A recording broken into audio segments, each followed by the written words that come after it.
Ayun, KJX, kamusta tayong lahat? At usap lang muna tayo, wala munang TA kasi hindi ako pupunta sa PC ko ngayon, no? Ang buko, ipasok muna natin, okay? So, pag-usapan natin yung last bull run. Last bull run kasi 64,000 ang inangat. Tapos bigla nag-drop, tapos kumuha ulit ng panibagong all-time high na 69,000. Okay? That time, nung bull run na yon ng 2021, maraming nag-iingay, maraming nagsasabi sa Twitter, maraming nagsasabi na influencer na lilipad ang value ni BTC hanggang 100,000, no? Kaya yun, 90% na nag-invest before ay nalugi, 'di ba? Dahil bumagsak sila ng 69,000 hanggang 15,000 USDT. Yun yung nangyari noon. Ngayon, na nakikita ko parang ngayon, no? So, nasa 109 tayo and then bumagsak, tapos ngayon kumukuha ulit ng panibagong all-time high. Ngayon tinatanong nila ako kung hanggang saan ang mararating ni BTC ngayon cycle. Ako, for me, is 115 or 120.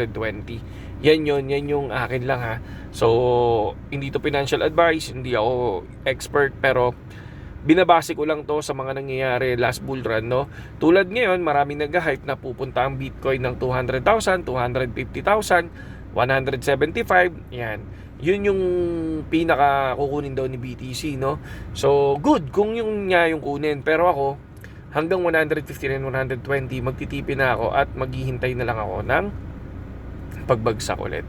Okay? So, nakita ko parang nangyayari noon. Ibig kong sabihin, nangyayari yung super hype na maraming bibili, na ganito ganyan, na pupunta na 100,000, 150, mga ganyan before 2021 yan. Pero hindi nangyari, 69 lang yung nangyari, and then nagkaroon na ng bear market. Parang ngayon siguro baka 115, 120, tapos para sa akin lang, baka mag-bear market na. Kasi 'di ba, syempre si President Trump is magkakaroon siya ng Bitcoin reserve. Ako, iniisip ko ang Bitcoin reserve, di naman sila bibili ng mataas, 'di ba? So baka bumili sila ng mababa, 'di ba? Malay natin magkaroon ng bear market agad, 'di ba? No?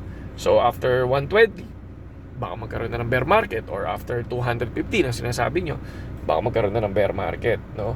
So for me, yun lang yung naiisip ko, hindi sila bibili ng mataas, no? Kung sakali na lumipad si Bitcoin ngayon ng 115 or 120, magtitipin na rin ako pati sa Ethereum na hawak ko, mga kapatid, no? Yun lang naman, no? Share ko lang naman yung nakita ko last bull run, di ba? Baka mamaya mangyari ngayon, di ba? Sabi nga nila, hindi nauulit ang istorya, di ba? Pero nagra-rhyme doon sa istorya dati. So baka lang mangyari yung tulad na nangyari noon, di ba? So sobrang laki kasi kapag ka 200,000, di ba? No, yun lang sa akin, KJX, at saludo sa inyong lahat. Sana nakatulong yung video natin sa inyo, at sana kung sakali man na mas lumipad pa ng 150 o 175, huwag nyo ako i-bash. So, ibig ko lang sabihin sa ginagawa ko, may plano yung pagtitrade ko. May plano kung hanggang saan ako hihinto. 'Di ba? May plano kung saan ako bibili. Yun lang yun. Ibig sabihin, dapat may plano ka. So, sabi nga nila, plan your trades. 'Di ba? Saludo.